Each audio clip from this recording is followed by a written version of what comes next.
Numbers don't lie, numbers don't lie. Numbers don't lie, numbers don't lie.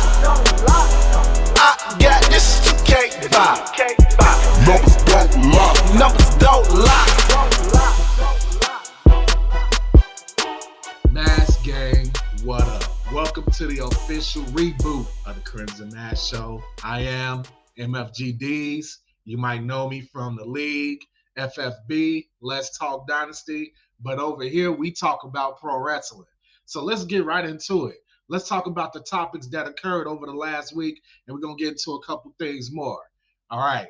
First thing we're going to talk about, obviously, is Saturday Night Main Event. We're going to talk about it. All right, first and foremost, let's start off with Jey Uso and Gunther. All right, man. I kind of knew going into the match that there was a 0% chance, and I mean 0% chance that Jey Uso was going to be able to beat Gunther. And now that he didn't, I don't think you can really justify Jey keep getting title shots. Like, I think Jey need to go after something else at this point. Like, just stay away from Gunther, stay away from that world heavyweight title scene at the moment. Maybe when I think about it, I can't really put my finger on who Jey Uso could even feud with at this point. Nothing really stands out. As for Gunther, he's going on to bigger, better things. I have no clue. And just me spitballing, me throwing shit out there. What do I think is going to happen with Gunther? I think some way, somehow, Gunther and John Cena are going to be fighting at WrestleMania. John Cena is going to get his record-breaking victory off of Gunther. I could just see it. I can't see it being the WWE title because it's too much. There's too much going on around that title versus the World Heavyweight title scene. I just can't really put my finger on anything that's really like standoutish about what's happening in that scene. So I think John Cena, that's going to be his perfect landing spot, him going against Gunther. As for Jey Uso, I don't know, bro. I think they're just going to have to kick off something new and exciting. And I'll be honest, man, I'm not really the biggest fan of this current gimmick that Jey Uso has, this Yeet Man. Like, I think it's cool, but at the same time, Bloodline Jey, where he was just scowling, seemed pissed off all the time, that version of Jey resonated with me more. So this one is cool, but I think this one has much more of a ceiling than the Jey Uso that we seen that was with the Bloodline. Rhea Ripley, Nia Jax. To me, this was another no-brainer match. There was a 0% chance that Nia Jax, right after losing the WWE Women's Championship, was going to go over and fight Rhea, the hottest female in the professional wrestling industry, and beat Rhea Ripley. That had a 0% chance of happening. I think this is pretty much just something for Rhea Ripley to do. This was just a regular day in the office for Rhea Ripley, and she went in there and did her thing. Rhea Ripley, what's next for her, man? There's so many women across the entire landscape of WWE, the entire landscape, that you really could come up with any type of feud, any type of challenge for Rhea Ripley. But if I had to be honest, and I know a lot of people aren't going to agree with this shit, but I think you got to get Liv Morgan back in there, not to win the title, but to finish that feud, because there's a little bit more story that you could tell with that, even though they've been beefing forever. And it has really more to do with, I don't know what Rhea Ripley's going to do in between now and WrestleMania. Because I'm telling you right now, she's not losing that belt before WrestleMania. Charlotte Flair, it's clear that Charlotte Flair is going to be on SmackDown. That's not a viable option. I do not want to see Bayley going against Rhea Ripley. I do not care to see that feud. So I don't know if they're going to have to move somebody from SmackDown to Raw, call somebody up from NXT. They're going to have to do something, because I can't really see, besides Liv Morgan, I can't really see who else you could put up there to face off against Rhea Ripley. I think really she's just going to be going through the motions into WrestleMania, and we'll see if she get a worthwhile feud, but she's one of their hottest stars, and they have to keep her on television. They just have to. Bron Breakker versus Sheamus. This one had more than a 0% chance, but did I really believe that Sheamus was going to beat Bron Breakker and take the Intercontinental title? No, I didn't. And I understand that it's the last one that Sheamus didn't get, and this, that, and the third. But at the end of the day, Bron is a young rising star, young rising talent. Sheamus is a veteran. Sheamus is very stale.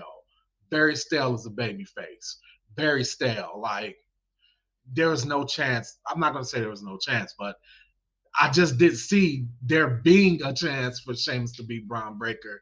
And they made the right decision. Bron Breakker should have beat Sheamus.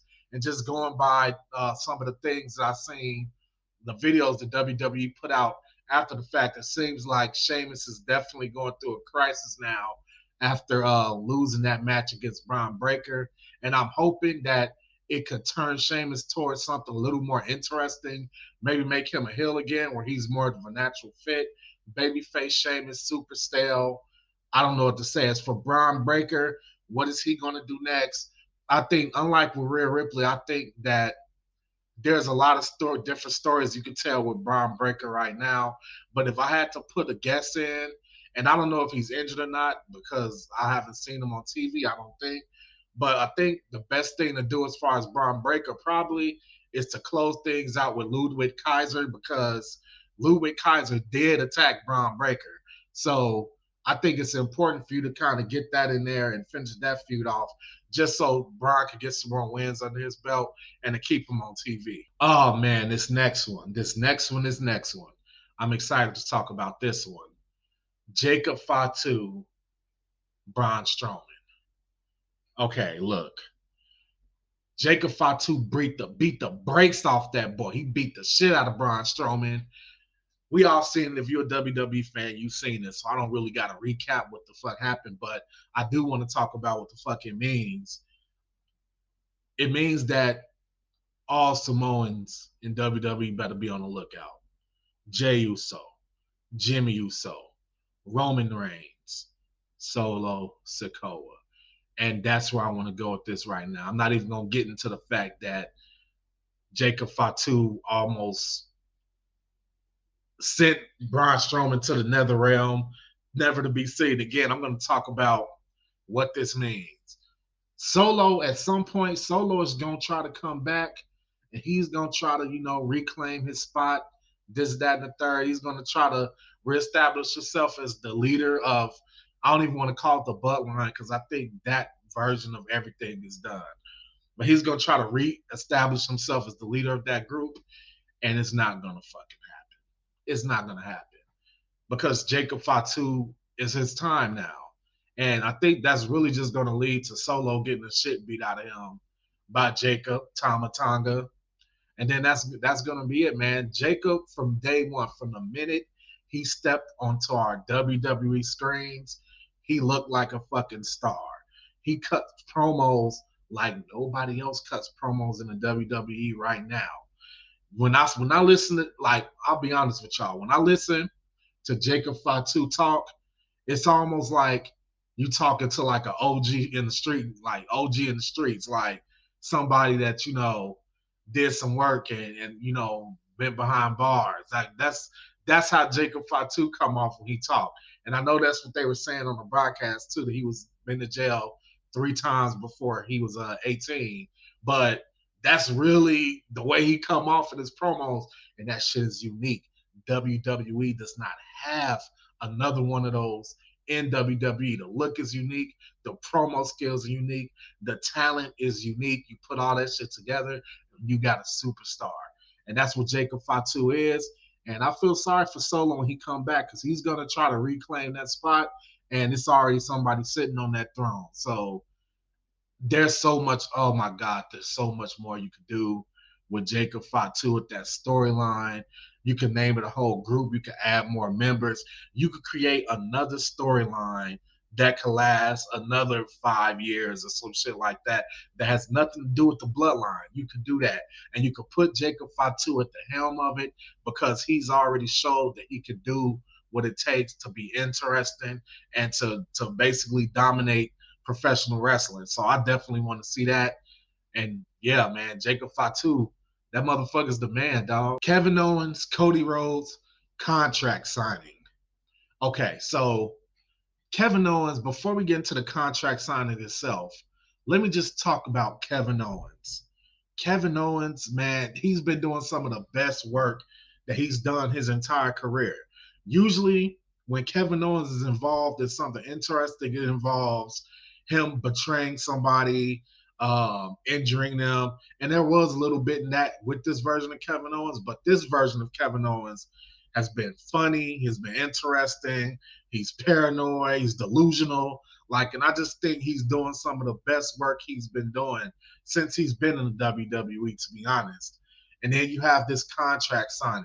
It's just more evidence of how hot Kevin Owens is right now when he does this microphone shit, when he does this entertainment aspect of professional wrestling and of cutting promos. Cody Rhodes, you pretty much always know what you're going to get with Cody Rhodes. He's going to do, and this is no disrespect to Cody Rhodes. I think Cody Rhodes is pretty dope, but at this point, we know what Cody Rhodes is. He's going to come out. He's going to cut some passionate speech. He's going to be poetic. He's going to be very eloquent with his words. Like, he's going to do all that shit. And then, but Kevin Owens, he's just paranoid. He's out of control. The one thing I could take away from this segment of the contract signing is that I really wish that Kevin Owens would have leaned more into like the whole Montreal screw job and talking shit to Shawn Michaels in that aspect.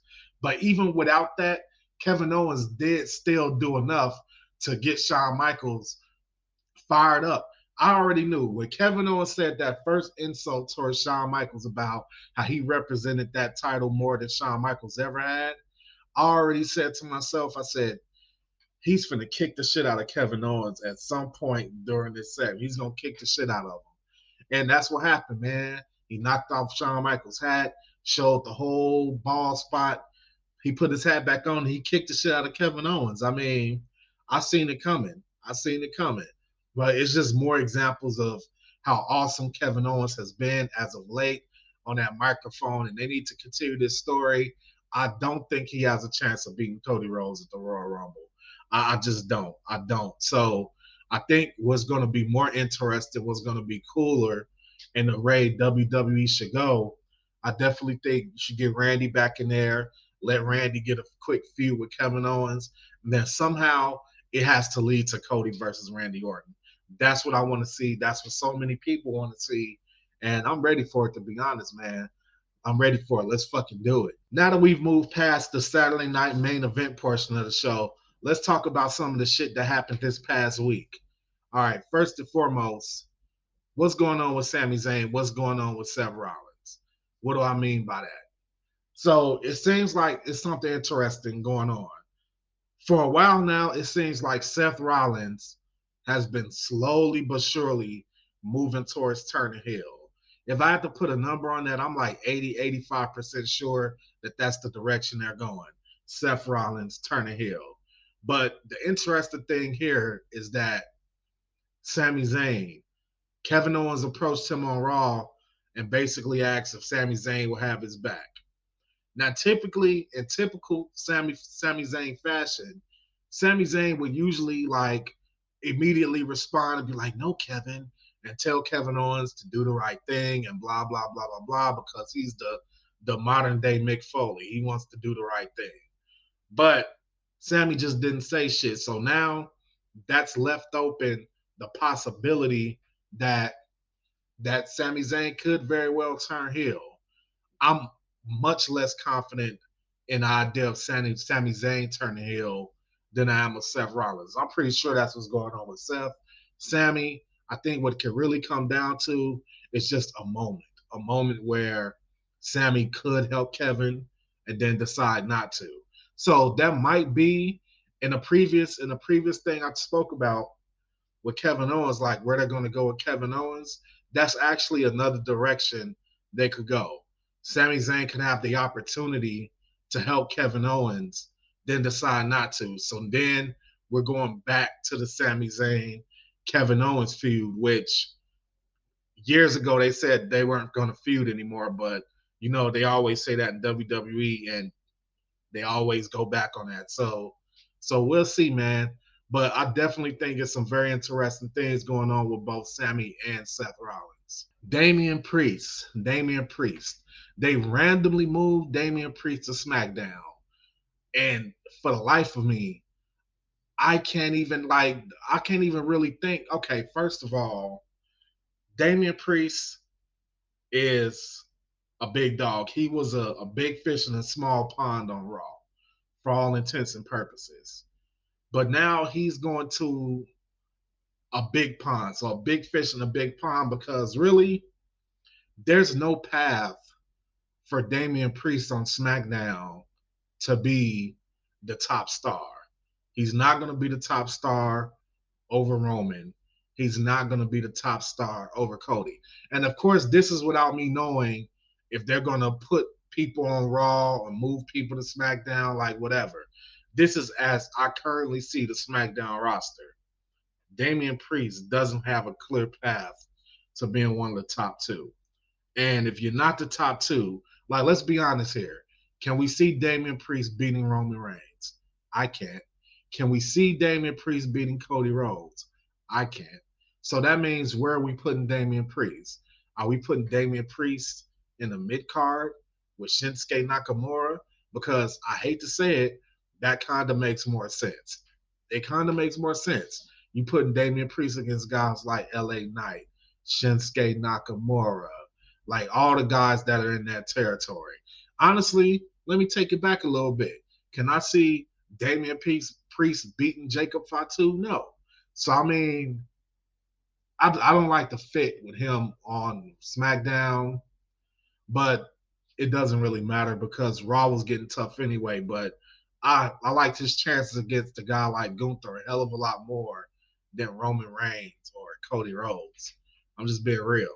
Naomi and Bianca Belair. There is some hidden hatred boiling under the scenes right there.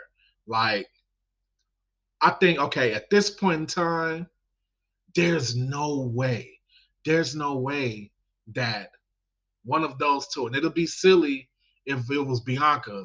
So we're going to say Naomi. There's no way Naomi isn't the one who attacked Jade Cargill, right? Right? Because that's what will be the most entertaining thing. That's what will make the most sense. I see all the hidden looks, like the little side glares that Naomi gives Bianca, and now they're starting to be Bianca already accidentally whipped Naomi, and then now they're starting to like, hey, I'm gonna win the Rumble. No, I'm gonna win the Rumble. Like, they're starting to do all that shit. So I mean, I guess the next natural thing will probably be one or the other eliminating each other from the Royal Rumble match, and that's going to be a spark. I mean, they should probably lose the tag team titles this week on SmackDown before they go to the Royal Rumble. Have one of them eliminate the other. Boom, you got a feud right there. And then it's probably going to be revealed that Naomi attacked Jade Cargill. But a hell of a twist would be, see, it can't be Bianca because Bianca was in the match while Jade was attacked. So it's Naomi. So that's going to be good for Naomi because, as far as I remember, Naomi, she played the majority of her career as a face. So we'll see how that goes. But it's interesting, and that's definitely the direction that they should go. So if I had to choose today, I think we're going to see Naomi turn on Bianca Belair. NXT. I rarely been watching NXT, but I knew it was coming up for me to start doing these shows. So I decided to watch NXT. And let me tell you something. When I last watched NXT, Trick Williams was one of the hottest stars in NXT. Now it looks like he's just going through the motions. He's just there. Like, he's not as hot as he was when he was feuding with Carmelo Hayes. That's the truth. And I tell my friends, I tell the other guys that are involved with this channel, I tell them, like, I wouldn't be mad if they put Trick and Mello Gang back together, because really I kind of feel like they need each other, to be honest. Like, Trick got the look, Trick could talk and all that, but Trick don't really got the wrestling skills, and Melo don't really got he don't got the mouthpiece. I feel like he's getting better, but as far as tricking NXT, nah, they need to do something, man, because he's starting to fight the same people over and over again. Like, his reaction is starting to go down a little bit. It's time to call him up. There's nothing left for him to do in NXT. I'm just being real. Now, somebody else I want to talk about. I want to talk about Ethan Page. Now, I'll be honest. Ethan Page in AEW did not find him interesting. Ethan Page in TNA wasn't really watching it. Ethan Page, when he first got to NXT, not interesting. But what I've seen from him this past week, I don't know if it's how he's cutting his promos or whatever he's doing, he needs to keep doing it. Because the whole and all that shit, and just the arrogant Ethan Page and all ego Ethan Page, that gimmick is boring to me. I'm gonna just keep it 100. That gimmick is boring to me. But this gimmick that he's doing now is interesting. And I say that while also admitting that gimmick and the one that Ricochet is trying to do in AEW are basically the same fucking gimmick. Let's be honest. And to be honest, I haven't been strongly watching AEW or NXT, so I can't tell y'all who was using the shit first, but they both wearing glasses. They both wearing suits. They both hurting people. It's the same. The only difference is that Ricochet just seems more pussy with his. I'm sorry for the language, but no, I'm not. I'm not sorry. He just seems more pussy with his because he's doing it because Swerve Strickland made fun of him. Perfect segue, because now I'm going to talk about AEW, something that I've pretty much abandoned recently in all my videos. I've abandoned AEW, but if there's ever a space for me to talk about motherfucking AEW, it's going to be on the weekly episodes of the Crimson Mass Show. So this past week in AEW, what did I see? Because just like NXT, I haven't been watching this shit either. But the show opened up and it was just some wild ass shit with Kenny Omega, Will Ospreay, the Don Callis family. Kenny was like, fuck you to Will Ospreay. Next thing I know, they fighting the Don Callis family. They climbing on top of shit.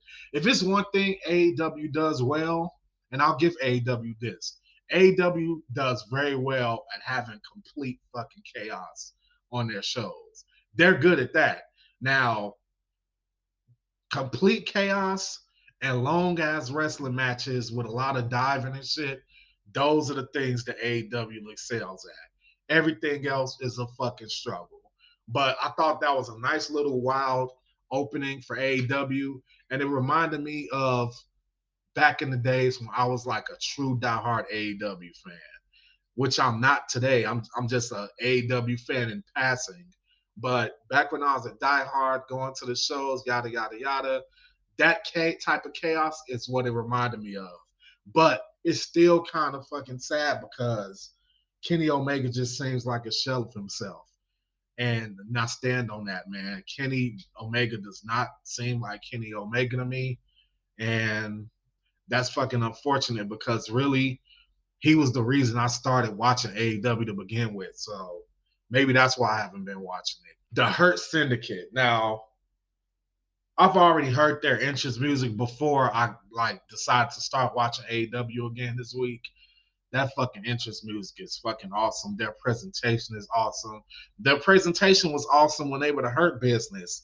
Don't necessarily know why it didn't go longer in WWE than it did. But if I had to put a finger on it, it's that there's not much. I'm not even going to go into the whole black thing. There's not much you can do, or there's not so much there. You can't go too far with a group of late 30s. Who was Cedric Alexander? Maybe late 30s. age 40 and up wrestlers. Like, what group of wrestlers like that? Usually you'll have a group of wrestlers, if they have a stable, you'll have a couple of older guys, and you have some younger guys who are going to ascend and take over. But the Hurt Business was just like a group of like old black dudes. That's what they was. So I'm not surprised that they really couldn't go far. Bobby looks like he's carved out of fucking stone, but like, it's Bobby Lashley like somebody who you could like hang your hat on for like the next 10 years? No.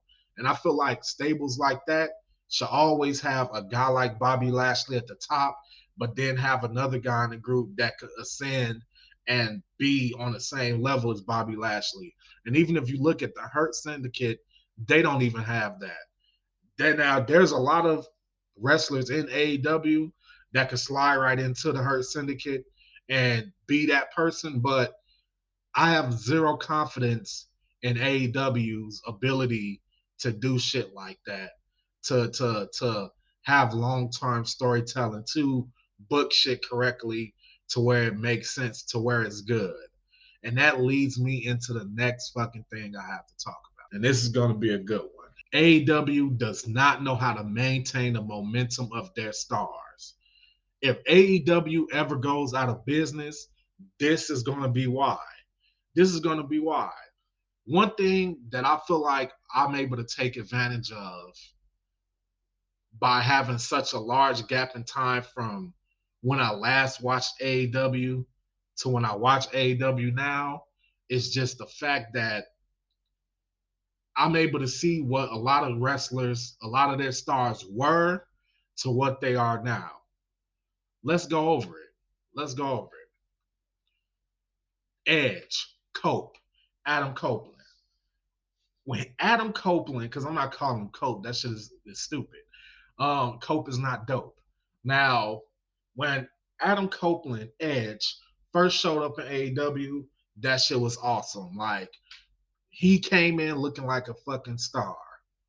But now he's been relegated to Goofy. Feels like the shit with, like, it could have all just been so simple. It could have all just been so simple with Adam Copeland. Bring him in, have him feud with Christian, have some shit happen with Christian, have him team with Christian. 1, 2, 3. Simple. Simple. Instead, what did they do? They got him diving off the top of cages, breaking his leg. Now they got him fighting with people that's also on this list. It's just dumb, and I feel like they're wasting the last moments of Edge's career. And if they was gonna do that, I don't understand why he didn't just stay in WWE, because they would at least booked Edge with some respect. And he's doing shit like renaming himself Cope. That's another problem with Tony Khan. Like, okay, you want to give people freedom and shit, then, but you still need to be the one to say, yeah, I can't give you freedom on this one because it looks stupid or it's gonna hurt business. Even small shit. Small shit. Why'd you let Private Party change their entrance music when they had entrance music that was catchy that fans could get into? Shots, shots. Yeah, you still throw that in there, but usually by the time they get to that portion of their entrance, they're already in the ring. So, like, that shit is stupid. I would have kept them with that. I would have let that shit go viral, but I digress. You know who else is fucked over now? MJF. You know, MJF's biggest mistake is going to go down as him not signing with WWE when he had the chance. And again, I know there's a ton of AEW fans out there. There's a ton of AEW fans out there. I get it. I understand it. But the reality is that MJF would have been better off in WWE, because look at him now. You can only sit there and just insult people and do the same shit over and over again before you start getting stale, before you've run your course. And I'm afraid that MJF has run his course. He's told every insult. He's did every kind of betrayal. And now he's coming to the ring this past week, like, he's coming to the ring looking like fucking Don Callis with hair, like fucking, and it's just like who is MJF even feuding with? Like, Is he fucking feuding with Jeff Jarrett, or is he feuding with Hangman Page, or like who else is he feuding with? Because like honestly, none of that shit. Jeff Jarrett, man. Like, you know what's funny? People were mad, I guess. I heard people were mad because he said the last thing companies see before they die is Jeff Jarrett. I think that works for careers too. The last thing you see before your career goes in the fucking toilet is probably Jeff Jarrett, and you're fucking feuding with him. So, yeah, man, that's with all due respect to Jeff Jarrett. I don't agree with what he said about Jeff Jarrett, but it's just more so on the idea that I don't understand why one of your top three acts in the company is feuding with Jeff Jarrett. It just doesn't make sense to me. I could keep going on this list. Swerve Strickland, he's starting to get to the point where he's starting to get stale. He was on a hot streak that was like none seen before. Like Swerve Strickland was hot. And now like he's starting to go down the same path everybody else is going down, falling off. Fucking they got fucking Switchblade Jay White in there. He chose AEW over WWE. Now, either when I'm not seeing him on TV, I'm seeing him involved in some fucking feud, tag team feud or trios feud. Like, what happened to the fucking Jay White that dominated New Japan Pro Wrestling? Where the fuck is that Jay White? Because I thought that was the whole purpose of him going to AEW is so we can see that Jay White. But we're seeing the same kind of Jay White that people were afraid they would see if he went to WWE. What's going on with that? What's going on with fucking Okada? Okada, one of the best wrestlers in the world. One of the best wrestlers in the world. They got him walking around basically just playing high school, not even high school, middle school bully, calling people a bitch, kicking people in the nuts, like just doing a bunch of cowardly shit that he wasn't doing in New Japan. Now I understand his character did need some type of personality, but I don't think this is what they were going with. They were going with when they decided to do that. I'm just being honest.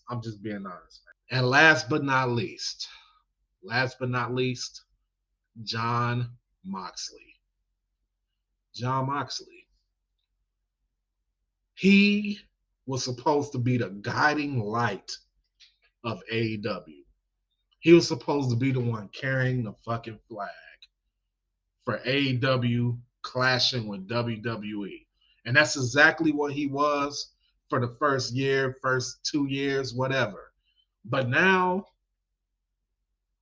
I'm struggling to, okay, it's not as bad. It's not as bad as the gas mask wearing, getting a shot in his ass. It's not as bad as that version of Dean Ambrose, but this is definitely the second worst era of his career that I've seen. So that's not counting GCW and shit like that because I didn't see that. But as far as his work in WWE and his work in AEW, this Death Rider thing is the second worst thing I've ever seen him do, ever. And there's nothing wrong. And you know what? It's not even the group. The people in the group are fine. That's fine. It's just the execution of it. It's the execution of it, and it's just the fact that it doesn't make sense. When they first started doing all this shit, and I thought that the higher power was Shane McMahon, that made a lot of fucking sense to me. That was interesting to me.